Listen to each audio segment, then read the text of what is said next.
मैं आगे बढ़ूंगा, कोई आगे नहीं बढ़ेगा, यहीं बैठा रहूंगा। रुक जाओ, आप इस बच्चे को हाथ नहीं लगा सकते, ये बच्चे अच्छा है।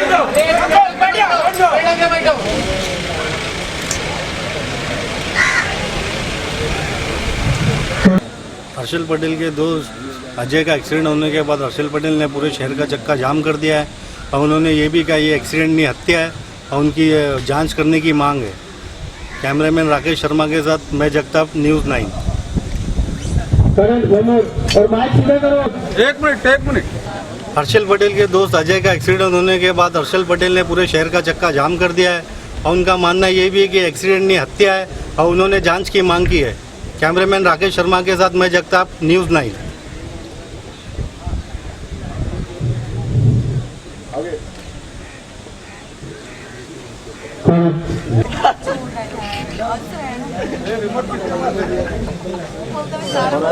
अच्छा बोला, फर्स्ट टाइम बोला, अच्छा बोला, क्या बोला?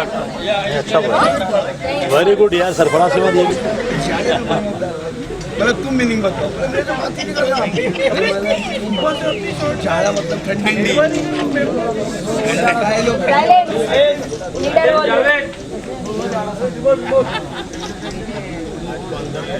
वो मिस्टर इंडिया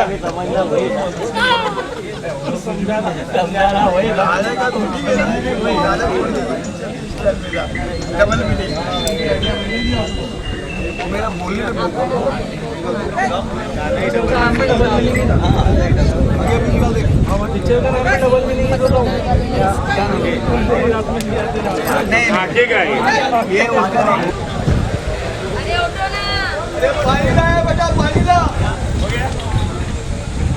चल रही, चला जा।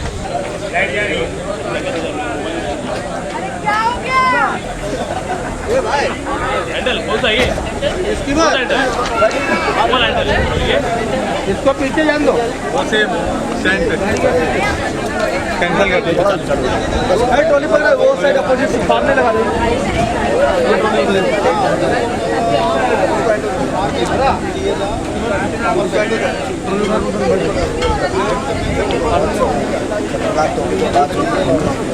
बोलिए ज़्यादा है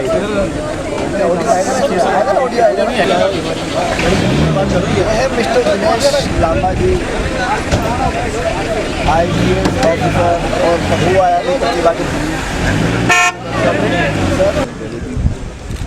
से उसकी मांग की गई है उसको जेल से आज़ाद करने की। प्रोटेस्ट में बहुत ज़्यादा, बट ये जितनी प्रोटेस्ट थी ये गुजरात सेंट्रिक, गुजरात में ज़्यादा इनका हल्ला हो गया, तो थोड़ा परिचित था, थोड़ा मैंने इस पर गूगल पे भी थोड़ी बहुत रिसर्च की। जी हाँ, वो जो लालजी भाई उनसे कभी मुलाकात हुई है? जी उनसे एक मतलब मुलाकात हुई, सबको मिला, शूटिंग करते दौरान भी मिला, बड़ौदा में शूटिंग करते हुए मिला। जैसा मैंने सोचा था वैसे भी नहीं। क्या कुछ सोचा था आपने? मुझे ऐसा लगा था कि ये सभी कहते हैं ना बहुत ज़्यादा आउटस्पोकन और उग्र मिजाजी जैसे कुछ सेल टाइप के होते हैं, प्रोटेस्ट करते हैं, तो वो बहुत ही काम और शांत और एक कॉमन मैन की तरह मेरे सामने बिल्कुल ही गलत। तो फिर उस चीज़ को मैंने अपने कैरेक्टर में ढूंढा क्योंकि ये आदमी फिजिकल प्रोटेस्ट के लेवल से ज़्यादा किस तरह इसकी सोच मेंटली कितना तैनात है और कैसे गाइड करता है। आपका जो थिएटर है इसका बड़ा मददगार लगा होगा, आनंद करता हुआ कि जी, लेकिन इसमें तो मेरे को भेल आई, ये मेरे सुपीरियर इसमें तो थोड़ा ये है सर कि जैसे भी कि मेरी दाढ़ी और बाल जो है काले हैं, इसके लिए हमने दाढ़ी और बालों को थोड़ा सा लालजी भाई ने दाढ़ी रखते हैं? जी एक पॉइंट रखते तो फिलहाल नहीं रखते, लेकिन रखते थे वो दाढ़ी, और फिर बालों को थोड़ा सॉल्ट एंड पेपर किया मैंने, सफ़ेद बाल रखते हैं इसमें, दाढ़ी भी सॉल्ट पेपर। अजय मेहरा के एक्सीडेंट होने के बाद उन्होंने पूरे शहर का चक्का जाम कर दिया और उनका मानना ये भी है कि उन्होंने उन्होंने ये एक्सीडेंट नहीं हत्या है। और देख रहे हैं आप लोग यहाँ भारी उन्होंने जांच की मांग भी है और देख रहे हैं यहाँ पुलिस का भारी इंतजाम है और लोग और पुलिस का नया मामला भेजा गया। लोग ने यहाँ पे पूरा जाम करके रखा हुआ है। देखिए और देखो पुलिस ने पूरे शहर का चक्का जाम कर दिया।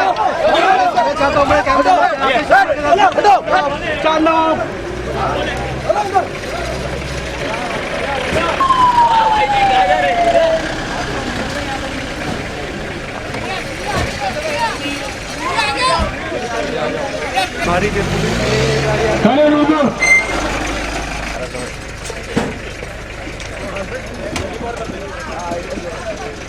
अच्छे से पकड़ के लेके जाओ।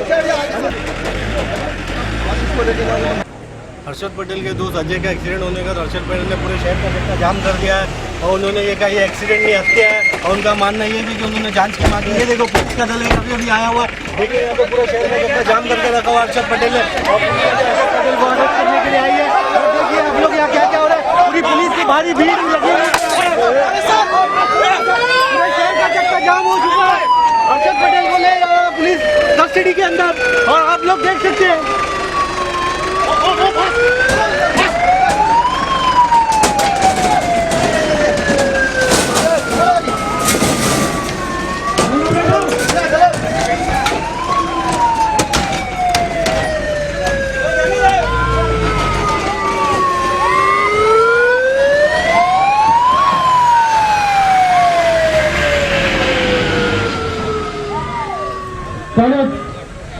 अजय का एक्सीडेंट होने का तो हर्षद मेहता ने पूरे शहर का चक्का जाम कर रखा है और उनका मानना है कि ये एक्सीडेंट नहीं हत्या है और उन्होंने जांच की मांग भी की है।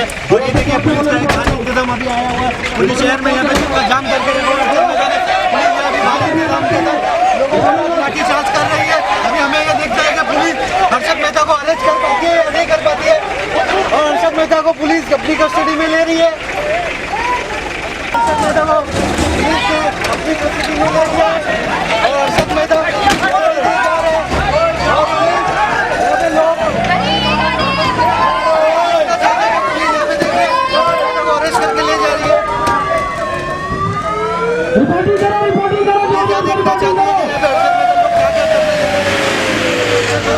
एक्सीडेंट होने के बाद वहाँ पे हॉस्पिटल लेके जाया जा रहा था और यहाँ पे पुलिस फिल्म आ रही है हक से, जिसमें आप पटेल नेता का किरदार निभा रहे हैं जो कि आरक्षण के लिए लड़ रहा है। इस तरीके की एक आरक्षण की लड़ाई के लिए फिल्म है जी। आप देख रहे हैं कि इस वक्त इस समय पूरे देश के अंदर एक आरक्षण की आग फैली हुई है, चाहे वो जाटों ने हरियाणा के अंदर किया हुआ है, पटेल भाई ने अपने गुजरात के अंदर। जो आरक्षण इस देश के अंदर है उसे एक हटाने की नहीं तो सबको बराबर के हक की एक लड़ाई है जो हम लोग लड़ रहे हैं इस मूवी के जरिए। और इसमें मैं हार्दिक पटेल का प्ले कर रहा हूँ पार्ट। हार्दिक पटेल ने जो अभी गुजरात के अंदर एक पटेल भाइयों के एक आरक्षण के लिए, एक ओबीसी वर्ग के आरक्षण के लिए जितनी भी लड़ाइयाँ लड़ी हैं वो सारा चीज़ हमने इस मूवी के अंदर लेकर आए हैं और वो दिखा रहे हैं कि एक पर्टिकुलर एक किसी ये सब के लिए है। मतलब कि आज आप देखते हैं कि एजुकेशन लेने के बाद स्टूडेंट्स हो या फिर कोई भी व्यक्ति हो वो आरक्षण की किसी न किसी रूप से लड़ ही रहा है, परेशानी हो ही रही है उसको। तो बस एक उस लड़ाई के लिए हम लोगों ने एक प्रयास किया है जो इस मूवी के अंदर एक अलग अलग तरीके से उसको दिखाया जाएगा। किस तरीके से एक नौजवान बंदा जो एक अपनी अच्छी पढ़ाई होने के बावजूद भी उसे नौकरियाँ नहीं मिल पाती है और एक समाज के अंदर उसको नौकरी नहीं मिलने से कितनी परेशानियाँ होती हैं। तो वो चीज़ इस फिल्म में जहाँ तक आज की बात है जो आज शूट नजर आया है शायद क्लाइमैक्स की है फिल्म का। ये क्लाइमैक्स नहीं है, ये इंटरवल्स है। अच्छा इंटरवल है। मैं ये जानना चाहता हूँ इस सीन में कुछ लोग आपको पकड़ लिए जा रहे हैं, आपको काफी बुलेट वगैरह लगा हुआ है, क्या है ये सीक्वेंस? सीक्वेंस बड़ा खतरनाक सीक्वेंस है। एक्चुअली क्या होता है कि सीक्वेंस के अंदर मेरा जो दोस्त है अजय, वो कुछ ऐसे सबूत लेकर आता है जो RTI है, जैसे जिन लोगों ने भ्रष्टाचार किए हैं एक परीक्षा के अंदर और जो C कैटेगरी के लोग थे, C ग्रेड मार्क्स लेकर आए थे, उन लोगों को नौकरियां मिल चुकी है और A ग्रेड मार्क्स लाने वालों को नौकरी नहीं मिली। तो वही कुछ ऐसे सबूत हैं जो एक हर्षद पटेल जाकर लोगों के सामने, प्रेस के सामने रखना चाहता है और उसका दोस्त लेकर आ रहा है। तो ऐसे सबूत लोगों के सामने ना आए इसलिए उस अजय की हत्या कर दी गई है और उसी हत्या के लिए मैं अनशन पर बैठा हूँ। जब तक उन हत्यारों का पता नहीं लगेगा मैं ऐसे इस पर्टिकुलर कैरेक्टर के लिए हार्दिक पटेल को प्ले करने के लिए आपने क्या तैयारियां की या कोई खास preparation that you would like to share? Hardik Patel को प्ले करने के लिए सबसे बड़ा, जब ये रोल मुझे ऑफर हुआ तो एक हार्दिक पटेल के बारे में मैंने काफ़ी सुना था, न्यूज़ में देखा भी था। वो जितने एग्रेसिव हैं, उतना एग्रेसिव, कई बार क्या चीज़ें होती है कि इंसान के एग्रेसिवनेस होती है वो लोगों को दिखती है, लेकिन उसके अंदर एक सीधा इंसान भी होता है, वो बहुत कम लोगों को दिखाई देता है। तो हार्दिक पटेल जब मैं प्ले कर रहा था तो मैंने हार्दिक पटेल के बारे में जाना, उनके यूट्यूब्स के ऊपर वीडियो क्लिप्स देखे, उनके जो लोग परिचित हैं उनसे मैं मिला, उनके बारे में मैंने जाना और उनके बारे में समझा कि एक्चुअली हार्दिक पटेल किस लड़ाई के लिए लड़ रहा है। उस चीज़ को मैं अपने अंदर लेकर आया, उस चीज़ को समझा और धीरे धीरे उसको समझकर एक ऐसा कैरेक्टर डेवलप हुआ मुझे कि जो बहुत ज़्यादा सिमिलर है तो अगर आपको ऐसी मूवी मिले तो आप क्या करना चाहेंगे? मैं ज़रूर करना चाहूँगा, क्योंकि एक बायोपिक उन्हीं की बनती है जो लेजेंड है।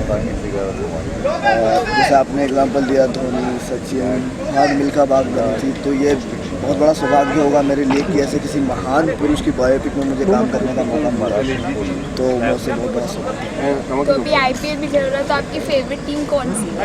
एक्चुअली IPL के अंदर मेरी पर्टिकुलर टीम तो मेरे को वैसे मुंबई इंडियंस पसंद है, और मैं राजस्थान से बिलोंग करता हूँ, तो राजस्थान रॉयल्स इस बार खेल नहीं रही, लेकिन मुंबई इंडियंस के अंदर काफ़ी ऐसे लोग हैं।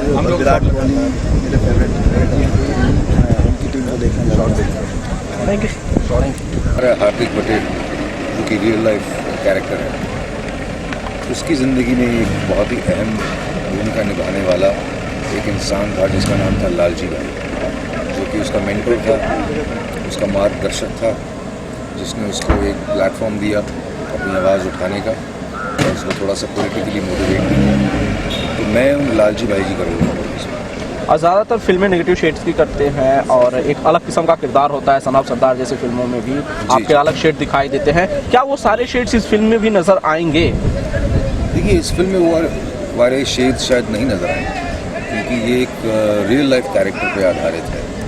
तो जैसे वो लालजी भाई हैं, जिस किस्म की वो हैं, मैंने उनकी छवि को किसी न किसी तरह पर्दे पे उतारने की कोशिश की अपने अभिनय में। अंकित भारद्वाज एक नई शख्सियत है, नया बच्चा है, बहुत सारी चीज़ें अभी कर रहा है, उसके बारे में आप क्या कहते हैं? काम करने का क्या एक्सपीरियंस था? बहुत अच्छा है, बहुत हम्बल लड़का है, बहुत डाउन टू अर्थ है, सीखने के लिए हमेशा राज़ी रहता है, सीखता है, बहुत इज्जत देता है, बहुत इज्जत करता है, बहुत प्यार करता है, बहुत ही फॉर्म है और ऐसा लगता है बहुत ही अच्छी तरह से पाला पोसा बड़ा किया है, अच्छे घराने का लड़का जो होता है वैसा।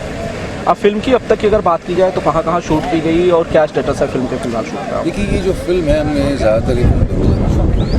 इस वक्त जो हम शूटिंग कर रहे हैं बम्बई में, ये यहाँ पर इस फिल्म का पैच वर्क चल रहा है और 90% फिल्म जो है वो बड़ौदा में शूट हो चुकी है, गुजरात में, और गुजरात के हिस्सों में शूट हुई है, जहाँ पर कि हार्दिक पटेल की पूरी गाथा जो है घटी गई थी। तो मोस्टली गुजरात में। मुकुल जी, इससे जुड़ा हुआ रिजर्वेशन, आरक्षण, कई लोग कई अलग अलग आंदोलन देखने को मिले, जाटों का आरक्षण देखने को मिला, पटेल का आरक्षण देखने को मिला। आपकी अगर अपनी पर्सनल राय में पूछूं तो क्या आपको लगता है कि सच में आरक्षण की जरूरत है और किसे मिलना चाहिए? देखिए, जब तक ये हमारे देश में आरक्षण था चंद शेड्यूल्ड कास्ट और शेड्यूल्ड ट्राइब के लिए, जी, एक ज़माने में जब 5% था, तब ठीक। हर कोई अगर अपने आप को कहेगा कि मैं अंडर प्रिविलेज हूँ, मुझे आरक्षण चाहिए, तो फिर तो सारे किसी न किसी वजह से अपने आप को अंडर प्रिविलेज कह सकते हैं। हम आम आदमी है देश के, हर किसी की अपनी अपनी प्रॉब्लम्स हैं। अगर हम उस प्रॉब्लम को लेके ये कहें कि भाई हमको रिजर्वेशन चाहिए, तो फिर वो तो गलत बात है। और अगर इतना ज़्यादा आरक्षण कर देंगे, इतना ज़्यादा रिजर्वेशन कर देंगे, तो जो कैंडिडेट्स हैं जो डिजर्विंग, अब आप सोचें, चलिए आप बात कर रहे हैं डॉक्टर्स की, आप डॉक्टर की भी सोचें। अगर आपने एज अ डॉक्टर किसी आरक्षण के चक्कर में किसी को ले लिया और उसको काम नहीं आता हो, तो वो तो मार देगा किसी को।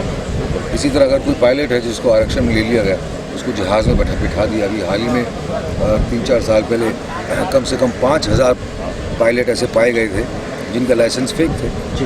तो अगर ऐसा होने लगा तो फिर तो आप एक दूसरे की जान से खिलवाड़ करने की गलत चीज़ है। क्या स्टार्स में नजर आ रहा है? ये कहानी रिजर्वेशन के ऊपर है, जो कि मुद्दा हार्दिक पटेल ने उठाया था। एक मिनट बना रहे हैं, आपसे प्रोड्यूस कर रहे हैं, आपने सोचा कि इस फिल्म को प्रोड्यूस करना चाहिए या फिर इसमें ज़रूरत है ऐसे? इसमें खास बात यही है कि अभी जो गुजरात में हार्दिक वाला मुद्दा, अनामत वाला, आरक्षण वाला चल रहा है, तो मैं और मेरी टीम मिलके सब ऐसा लगा कि अभी एक मैसेज देना है, क्योंकि आरक्षण ये सिस्टम के खिलाफ है। ना तो हम हार्दिक पटेल के खिलाफ है, ना तो हम सरकार के खिलाफ है, कि हम पूरा सिस्टम के खिलाफ है, कि सिस्टम रॉन्ग है, ऐसा हमें दिखाया और मैसेज भी दिया है कि अगर अनामत हट जाए तो ये देश को पूरा फायदा है, क्योंकि 90% वाले लोग घूम रहे हैं और 60% वाले नौकरी कर रहे हैं। जब इस फिल्म की बात हुई होगी, पटेल के साथ साथ दूसरे भी गुजरों का आरक्षण हुआ, बाकी लोगों का भी आरक्षण होता रहता है, विषय के तौर पर इसका चुनाव जाट आरक्षण पे भी हो सकता था। जाट पे भी हो सकता था, क्योंकि ये गुजरात से जुड़े हुए हैं, तो इसलिए वो सब्जेक्ट गुजरात का हमारे पास लेके आए। इसलिए इस सब्जेक्ट पे हमने सोचा कि नहीं, मुद्दा सही है, क्योंकि आरक्षण एक ऐसी चीज़ है कि अगर उसको ख़त्म किया जाए तो भी प्रॉब्लम है और उसको लागू किया जाए तो भी प्रॉब्लम है। इसको बहुत ही सुलझे हुए ढंग से इसको सुलझाना है। ये मुद्दा जो है, आरक्षण की ज़रूरत उनको है जिनको आर्थिक लेवल पे या आर्थिक जो कमज़ोर है, आरक्षण उनको मिलना चाहिए।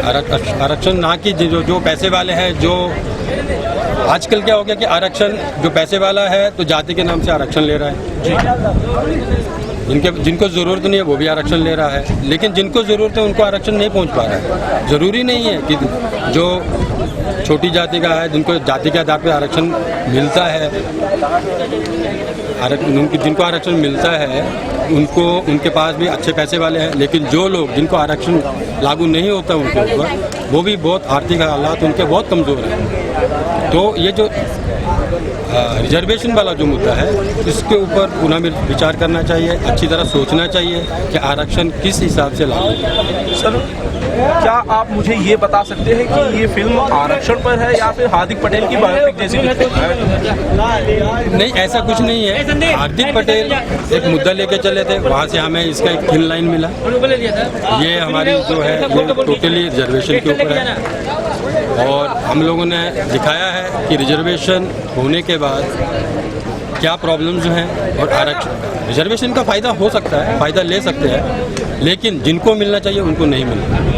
फिल्म सर कहाँ आप लोगों ने शूट किया और कितनी प्रतिशत पिक्चर अब तक पूरी हो चुकी है? ये फिल्म हमने वडोदरा में शूट किया, गुजरात में, और कुछ बैलेंस काम जो था वो हम लोग मुंबई में कर रहे हैं, और फिल्म अभी तक 90% शूट हो चुकी है, 10% बाकी है, जो कि हमारा शेड्यूल शुरू है। सर, फिल्म कब तक दर्शक सिनेमाघरों में देख पाएंगे? कोशिश तो है हमारी कि जल्द से जल्द सिनेमा हॉल में आए, देखते हैं।